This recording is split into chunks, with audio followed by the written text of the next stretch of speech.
Hi everyone, and welcome to another edition of Leadership Revealed. And I'm very, very pleased to announce it's a special edition.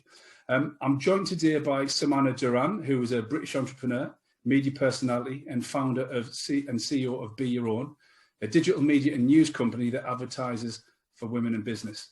Samanah launched a fashion career at just 22 years old when she established Critics Clothing, a streetwear brand that has gone on to accomplish many great things, lots of which we're going to talk about today. So with all being said, I'm delighted to welcome Samanah to the show. Thanks for joining me. How are you? Yeah, I'm good. Thank you so much. And thank you so much for inviting me onto the show. It's brilliant to be here. So yeah, thank you. Oh, thank you. Thank you. Listen, let's start in the beginning. If you don't mind, can you just give our listeners and people watching on YouTube just an overview of where you came from? I think it's really inspiring, Critics Clothing, and especially now what you're working on Be Your Own. So if you don't mind just giving us a bit of a background. Yeah, absolutely. So I actually essentially started off as a TV presenter, wanting to be a TV presenter, moving to London. And I mean, the industry is great, but as you know, it's very fickle, and, you know, it can be very champagne or baked beans, if you like. That's what I like to call it. And I thought, okay, well, where do I see myself going? And as much as I kind of really loved being in front of the camera, I was more about really being behind the camera, making things come to life. And I was landing great jobs. I was working at Sky. I was touring all of the world, going over to the US and presenting for car rallies and TV shows in Albania. But I thought, where do I really see myself going with this? Because I was, you know, I really, really like the idea of building this empire, building this brand, something that I can see myself doing long term. So I sat with some friends and I was looking at obviously their lifestyles and stuff. I thought, oh, this is brilliant. But what I'm doing at the moment is it's just not sustainable. So I sat down, I thought, what can I build? What am I really passionate about? And at the time, all the models and the TV presenters and people within the media industry were really all about having swimwear brands and lingerie brands. And I was like, I just don't really think that that's for me. It's just not really me. So I wanted to launch a streetwear label with a little bit of, like, you know, charm and charisma and something that was really unique and had this identity within itself. And I sat there thinking about all these different names and how I could incorporate that into the brand. And I was over in the US on this car rally presenting. And I'd come across these like Mayan headdresses and these little like feathers and stuff. And I was like, oh, I really love that. How can I incorporate that into the brand? Because that'd be great on a t-shirt. Because the Mayan headdress is all about celebrating your individuality and really being, you know, confident in who you are. And I loved kind of taking that and then applying that to the brand and making that really transparent, really, that you should be who you are. You should be proud to be who you are and not confined and put in these boxes and pigeonholes. So I came back and I was like, okay, I'm going to start building this brand. I'm going to start ordering all these clothes in, doing a lot of wholesale. And I was hiring like cheap designers and web designers, but for some reason it just worked really, really well. And we was doing lots of orders just by word of mouth. And as time kind of got on and I built this community, I mean, at that time I had no investment, everything was word of mouth, and I was taking all of my TV industry contacts and my media industry contacts and saying, can you push this out? Can you rep this brand? And I was getting them down for interviews. So it's a bit like a catch-22 situation. So I started this blog with Critics Clothing and I said, listen, you have to be wearing the brand. When you wear the brand, we talk about whatever it is you want to plug at the time. And I was selling these interviews to like tabloids and journalists and selling the pictures as well.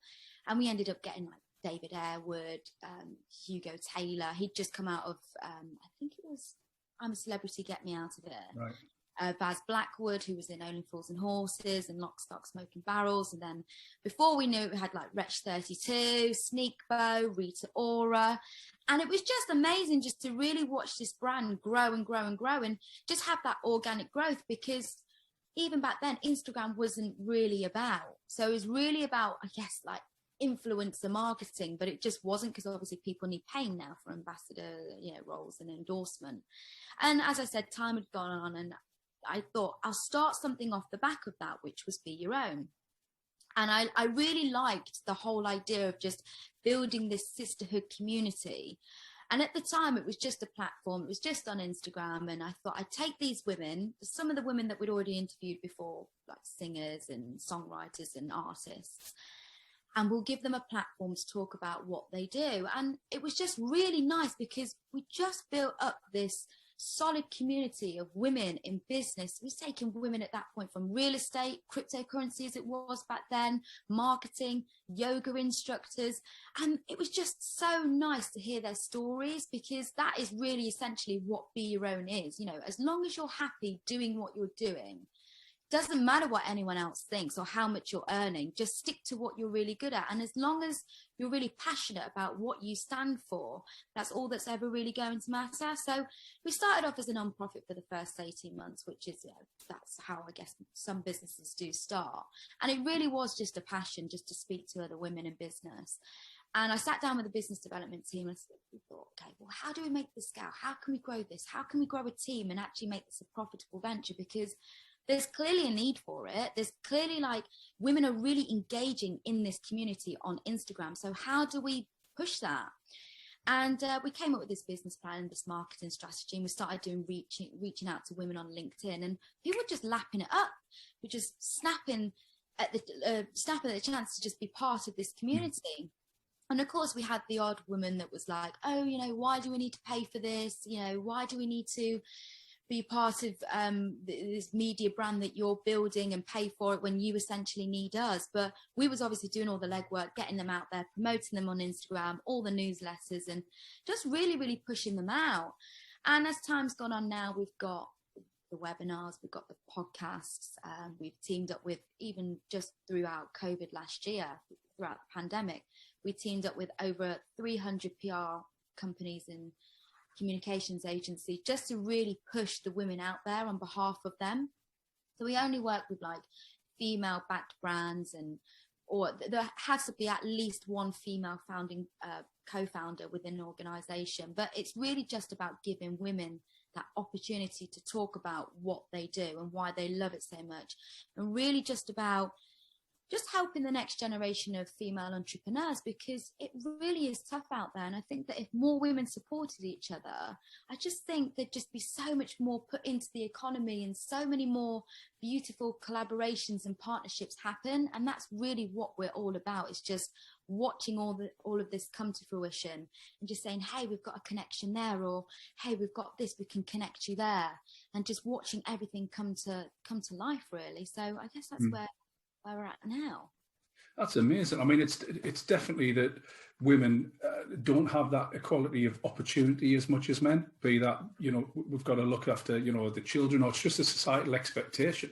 I'm very, very fortunate in our business that, you know, I think 11 out of our 12 managers are women, my area manager's a woman, my MD's a woman.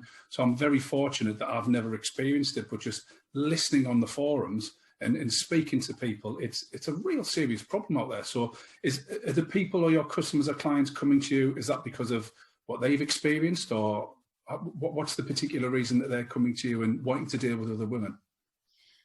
I think unfortunately, we do still see there are some sisterhood communities out there and these networks out there that say they champion other women in business. And unfortunately, a lot of them don't really stand by what they put out there. And I think there's still that scarcity mentality where women think that by giving to someone else is taken away from themselves. And really, there's so much pie out there. Yeah, everybody can have a slice. And I think the women just really come to us because, you know, you only have to read the testimonials and the Trustpilot reviews and the LinkedIn's and all of that. And the women just really love sending this content viral. And I think they know that we really stand by what we do. We really champion our women. We really just communicate, push them out there and deliver what is expected of us. And I think they just trust in us as a brand, partly because I think of what I've personally done. And what my own personal brand ethos is as well, that I really love seeing women just grow, and not only professionally but personally as well, because it's nice to have those connections with other women who are interested in fostering great relationships with other women. You know, seeing that I think there's something really, really powerful with within that itself. Mm. So, yeah. Yeah, when I was checking out the Be Your Own website and I was watching some of the videos, some absolutely amazing videos of some of your clients. You know, there's a couple of them. There was I think she became a model at 58-year-old. Is it Lydia or something like that? I can't remember the lady's name, but it was absolutely amazing that she worked in an environment, like she was a teacher pretty much most of her working life. Yeah. Yeah, and at 58-year-old, she said, you know what? I think I'm gonna do completely something different. Mm-hmm. And there was another lady who was a plus size model, and she just said, I'm happy with what I was given, and you know, you've got to be comfortable with your own skin. And I think it's really important that we can't look at other people who make judgments on us. We've got to look within ourselves and be happy with what we've got, effectively. Well, it's all we've got. So essentially, that's all we've got is ourselves. And I think that as long as you're presenting your best self, that's all that's ever going to count. That's all that's ever going to matter. As long as you can look at yourself in the mirror and say, you know what, I'm happy. And of course, look, we all need to evolve through life. We all have goals and aspirations, and that's, you know, you've got to have that drive to keep going and pushing yourself harder. But what really counts is who you are and being proud of who you are. You know, it doesn't really matter if you're black, white, thin, fat, wherever you come from, what your sexual orientation is. That's your choice. Just stand by it and be proud of who you are. Yeah, and don't hide away. Yeah, sure. Sort of taking it back to the Critics Clothing days, I was really interested when you said that you knew you wanted an empire and you just didn't know what, because that's exactly 100% the same thought process I went through. And it's something I knew that I just wanted to build something that I could create a legacy, pass on to the kids, or sell and get that capital life-changing event at some point in the future. Because a lot of people are, slave is a horrible word and I don't like using it, but a lot of people are in that job mentality where they just want to get up 9 to 5, come back, a couple of holidays a year, but they're not really in control of their own future. So, I mean, was there a pivotal moment when you said, do you know what? I want to be my own boss. I want to have my own empire. Well, I think my grandma and granddad and dad as well have always really encouraged my entrepreneurial streak. I've always had this like drive to go and do something. I was always a worker. And I spent my entire life moving up and down the country due to my dad's job. And we was actually in Kent for a while. My dad had bought a pub. And yeah, I just didn't really fit in with that school that I was going to at the time. I'd moved from somewhere else that I'd been at school for like 10 years. So, you know, new friends. And I just wanted to work. And obviously I couldn't really work in my dad's pub because I was too young. I was 15. And I was like, what am I going to do? I know what I'm going to do. When all the punters come in on a Saturday and Sunday to play the pool and watch the darts or whatever it is, they can all park the cars and I'll valet the cars. And that's what I did. I started valeting the cars behind the back of my dad's pub. And I was charging them £9, and obviously they'd give a tenner and I'd get, you know, £1 tip. And soon enough, I was doing like 15 cars over the weekend. Wow. Yeah, so for 15 years of age, I mean, that wasn't really bad pocket money, you know, and even still, like my dad, even from young, you know, I had to work for my pocket money. I had to do the chores, I had to do the cleaning, I had to do everything and get my pocket money. And in the back of my mind, I knew that, okay, well, if I save like 70% and only spend 30% on like stationery or Green Day CDs, like that will go towards my future. And I think from young, I always had that mentality that you have to work for whatever it is you want in life, you have to work for it. And I think that that's made me appreciate so much more and like really value the concept of money, because if you get it too easy, like you just don't value it. And I just feel like work, like I've always worked, and it's a major part of who I am. It's a major part of what I do. And I'm very fortunate to be in a position where everything that I've done, I've really enjoyed. Don't get me wrong, I have worked one summer in McDonald's.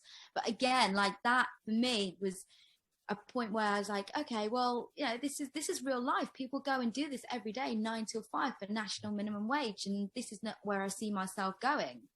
So I guess because I've always had that mindset and I've always had that mentality to really be driven and take myself to the next level, like building an empire. I suppose, you know, back then being an entrepreneur you didn't really go around with that title of saying I'm an entrepreneur. It's just, there's so much glamorization on it now, but it's very difficult. And I don't think people really understand what it takes to be an entrepreneur. Now, that's not to say that all of my ideas have been successful. There have been a few that haven't been that great. But I've really worked hard and give 150% to make sure that, you know, it's worked, but it's just, it's not been as great. It's not been as successful as my other ventures, but it's, you know, I've tried. And that's all, isn't it? Trying. Oh, absolutely. And I think that's what an entrepreneur is. It's somebody who tries something, gives it the best shot. It doesn't work great, but we learn from it. You know, I've had tons of failures and tons of things that haven't gone well, but every single time we've learned from it and we've implemented it in the next business. Something you mentioned earlier on, Samanah, was about your personal branding. Now, in the real estate industry, which is a lot of our listeners who are listening are working in a estate agency or letting agency, there's something very big at the moment, which is the personal branding. So a lot of agents are going out there working on a self-employed basis and being the person that the homeowner goes to. They don't go to the company, they go to them. What's your thoughts on that? Because you've got a huge personal branding and social media following, but also I'm guessing that helped build the company as well. And which came first? And do you think it's a collaborative issue or one's more important than the other? Yeah, that's an interesting question. Thank you for asking that. I think what really helped was I was nominated as Forbes 30 under 30, and then having that title and having that, I guess, authoritative voice within branding and marketing and actually building brands really helped. And it's definitely helped in terms of like opening the doors. I think once people seen that was a part of who I am, I became a brand through that, because before then I was just modeling, TV presenting. Again, like Instagram wasn't really as big as it is now, and I'd be posting the odd personal picture, like pictures when I was on holiday or pictures when I was doing presenting gigs and stuff, but I didn't really think about branding until I was really reading into other women like Ariana Huffington and Sheryl Sandberg and Richard Branson. I was thinking, oh, I'd love to be like the female version of that, you know, but how do I get to that point where people are really taking me seriously and I'm a brand on my own? And then I just revamped everything. I just took everything off and just started fresh, just having professional headshots done and just making sure that everything was really controlled, because we actually have an in-house PR agency anyway. So a lot of our PR comes from us, and we, you know, I'm very lucky that I have some great women that push me out. I'm just really making sure that the media outlets that we work with, podcasts weren't really around then, but the interviews that I was doing were really aligned with who I am as a person. So it's no good doing, you know, showbiz magazines and Hello magazines. I mean, that's great, but they needed to be business related. And I remember it was just really difficult to even get a look in with like Square Mile magazine or like the Telegraph. I mean, it was really tough because no one was really taking me seriously. But then I just became proven, and slowly, you know, you just pushing things out, and people just was really starting to take an interest in who I am and what I do, and know that I was really serious with what I want to achieve and what I want to do with this business that I'm building. So I think it was very interesting for people to really cover and get on board with. In terms of your personal branding, as I said, you've got a huge following, and we'll put all your social media handles in below the video on YouTube so people can follow you. How would you deal with trolls? Because the more you put yourself above the parapet, the more, I mean, I got stalked at the weekend. I put a post out on Facebook saying that, you know, you've got to show up every day, blah, blah, blah. A couple of examples, the famous one being Arnold Schwarzenegger. When his father passed away, he missed the funeral so he could go and train for the Olympia. Now, in no way did I suggest anybody should do that, but I've got a couple of pretty crappy comments, if I'm honest. It's water for ducks back with me, but, you know, at first it bothered me. Was it the same with you? Did it bother you to start off with, and how did you get over that? I mean, I'm very fortunate because I've not really had a lot of trolls. Anybody who I think would put anything negative, I'm going to just block and that's it. I don't even give it a second thought. I couldn't care less. Like, your opinion of me is never going to matter. I really don't care, because I'm too focused on what I'm doing to even give a damn what you think about me. And it says more about that person than me, to be honest, that you lack, you know, you're insecure and you don't have confidence within yourself. And we had a case not so long ago, actually, where our team do a lot of outreach. So we search for new clients to work with and new women that we think that would be absolutely brilliant on the Be Your Own platform, and that it would be mutually beneficial for them to interview for us and also for us, because of course we want the content. We want to interview these women. And we started off like with lots of micro influencers and macro influencers, and for us, it doesn't really matter. Again, back to the women that we work with, it doesn't really matter who you are and what you do, or however many social media followings that you've got. If you're a great person, that's all that matters, and we want to work with you because we think that you'd be a great person to interview and have a great story to tell that others can hopefully learn from. And so there was something on Instagram it must have been about 2 months ago now, and one of our ladies had reached out to a particular lady saying you'd be brilliant to interview. And this TikTok thing, we don't deal with TikTok, we don't do anything with Snapchat either. She put this video on talking about how she thinks it's wrong that media companies should charge for editorials, advertorials and sponsored content, and she thinks that it should be free. She didn't tag our name, but she was putting like Yahoo and Forbes, because a lot of the time their journalists and their writers will reach out to women and say, oh, guys as well, like entrepreneurs or whatever topic that they're covering, and say, hey, you know, we can do it for this package, we can get you in all these different outlets. And this other woman had then commented and tagged our name, saying that we're really relentless for that, which is actually brilliant, because it means at least I know that our women are doing their jobs and they're being paid to do their jobs. It's brilliant. But she tagged our name, and I sat there for a while thinking, oh, like, how do I have a good comeback for this? You know, I want to be really diplomatic. I really want to get my point across, that I think it's disgusting that you've done that. And I thought, do you know what, actually, it doesn't really matter. And I looked into who she was, and she was supposed to be like some financial coach. And I thought, hold on a second. You're advising other women out there to charge for their services, yet you don't think as a business that we should be charging for our service because we're a media outlet. Who do you think gives you your voice? Who do you think gives you your platform to talk about what it is and what you do? If it wasn't for media outlets and magazines and podcasts and webinars and TV and radio, how would you even get your voice out there or your brand message? So she put it on her Instagram, put it on her Facebook, put it on her Instagram story. And I thought it was hilarious, because actually what it did was, it just drove more engagement to our community, more following, more bookings, more sign-ups. So more for her, to be honest, because all she did was give us more branding, give us more brand awareness. So it backfired on her. So in actual fact, I didn't really need to do anything. It spoke for itself, because again, like, if people love what you're doing and you're sincere with what you're doing, people are going to buy into that. And I think that people have bought into, again, not only me as a person, because I stand by the Be Your Own brand ethos, but they buy into Be Your Own. We're proven now. So we get to fantastic women. Authenticity, isn't it? I mean, when people are going like that, it's screaming like a banshee. I mean, metaphorically, of course, people take a step back and they go, idiot. It's actually doing you more favors. So you're like, bring it on. Keep on screaming like that. It's actually doing us more favors, getting our brand out there. Well, yeah, because like I said, what happened was she tagged us on Instagram. Yeah. And then people that were then like, oh, who's Be Your Own? Let me check out their website. They've gone onto our website, seen that we do, we've done brand collaborations with London School of Economics and JP Morgan, NatWest, Moving Ahead, and our biggest media partnership to date is Cision PR Newswire, and I think their outreach is like 7.2 million. Wow. So then when they see we're working with brands like that, they're like, well, they can't be that bad then. Yeah. Well, why shouldn't we charge? Like, we have confidence in who we are as a brand and what we do, and we know that we deliver. If you don't have confidence in what you are and who you are and what you deliver, then that's not my problem. That's you. That's on your part, not mine. It's about knowing your value and charging accordingly, and the market will dictate whether you're worth it or not.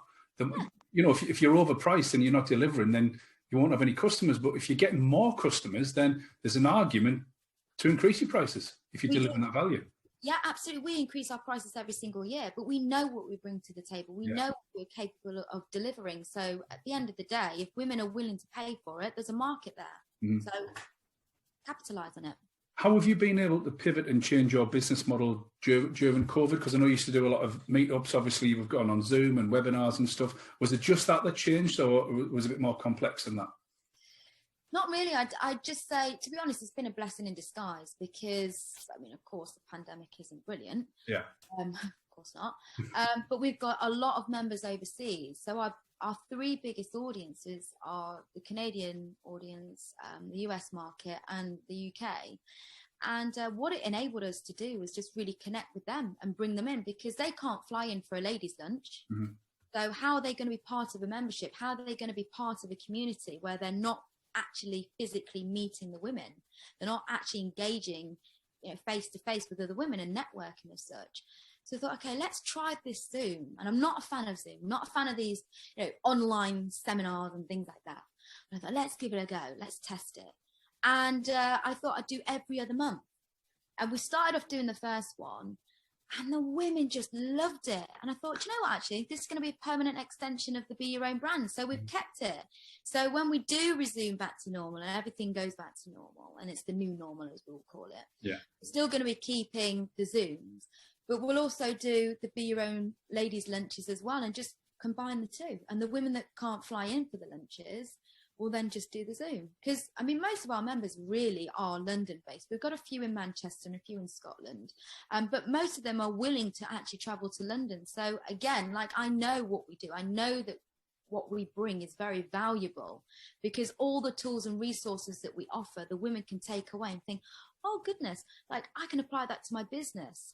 That's going to help me grow. That connection there is going to help me grow. So women want to travel. And of course, we're going to be limited. We're probably only allowed to have between 6 and 10 women, but that's fine for us. We don't mind, because we know that these women are willing to invest their time. They're willing to come down. They're willing to come down and network with other women in business who share that kind of same thought perspective on how to grow and how to get to the next level. It is. It's always about adapting to the challenges. I mean, anyone that's been in business longer than a couple of months will realise it's tough. It's very difficult, and this coronavirus has just absolutely shifted people's thought process. I mean, I've never thought in my wildest dreams or nightmares, whichever you look at it, that I would be doing as many Zoom interviews. I'm all zoomed out at the minute, I'll be completely honest about it, but it's, trying to get our team on Zoom 18 months ago would have been a nightmare. But now it's the only way we communicate. I mean, obviously, estate agents are a bit different. We can stay open, but we're not allowed everybody in the room. So it's all about just changing your, how you operate to suit the current market conditions, isn't it? Yeah. I think people often think that by pivoting, it's a whole 360. Yeah. It isn't that. You don't need to do a full 360. Sometimes you just need to just turn yourself slightly to the left, slightly to the right. Think, okay, well, how are we going to tackle that? How are we going to overcome that challenge? And I think if you've not got these challenges, and if you've not took anything away from this pandemic, then you've definitely not grown at all, because it's affected everybody. And if you've not learned something from this pandemic, then, well, I don't know what I can say about that. Been asleep for the last year, for sure. Yeah, like, where have you even been? Yeah. I mean, one of our major challenges actually really was hiring. And because I like to meet the women face to face, and I'm all about energy, getting that, feel of someone. And to find people to hire via Zoom, sitting there, pulling the backdrop down and just going through these questions, and it's very awkward. It's very, you don't know who's talking next. You don't know how to, and you don't really know what they're thinking, because realistically, we would be meeting up. We would be going for lunches. We would be sitting down every other week and going through how we're going to do this, what the strategy is, what's the audit. And now it's had to all be, it's all been done by Zoom. So we just had to adapt, I guess, to that, like you said, to the current marketing conditions. Yeah, good, which, all good leaders do. And last question, Samanah, because I really appreciate your time and thank you so much for doing this, is I just want to ask you, what do you think good leadership is? What do you think the qualities of a good leader are? I always say it's 3 things. It's tenacity, perseverance, and resilience. And if you've got those 3 key ingredients, I think you can go far, because you've got to have that mindset. Not every door is going to open. It's not always going to be a yes. And that's just how it is in entrepreneurship. But it might not be a yes now, but it might be a yes in 6 months' time. Getting my foot in the door with certain clients, getting seen, getting published in some magazines. It was very, very tough in the beginning. It was in the very beginning, it was a no. But having that perseverance to keep going when days are very difficult, because I really don't think entrepreneurship is very, very tough. And as I mentioned before, there's just been so much over glamorization on being an entrepreneur that people just throw this word around, getting investment, doing this and scaling up, throwing these like all these cool words around. Yeah, these buzzwords and stuff. And it's just like, actually, do you know what it really takes? It is tough. Some days I wake up and I'm like, oh goodness, like, just scrolling through the emails, I'm like, oh goodness, like I don't know if I can deal with today. But having that resilience, having that perseverance, and having that tenacity to know that, okay, things are going to be better. You've got to keep going. And you've also got, I feel like I have a responsibility and a role as an entrepreneur to really show to other women that, look, it is tough, but you can keep going. You just got to find a way. And there are plenty of women out there who are going to support you along the way, because that's really what it is all about. And again, I really stand by the Be Your Own ethos, and I love the women that are part of the Be Your Own membership club, and we just champion each other and bring each other up. That's absolutely brilliant. Samanah, I just want to say on behalf of everybody listening and watching, thank you so much for taking the time to speak to us. If anybody wants to know more about you or the Be Your Own brand, I've checked out the website. It's brilliant. I highly recommend you guys get involved. We'll put all the links to social media handles in the website in the description below. But once again, Samanah, thank you so much. Appreciate it. Thank you so much for having me. It's been an absolute pleasure. Thank you. Cheers.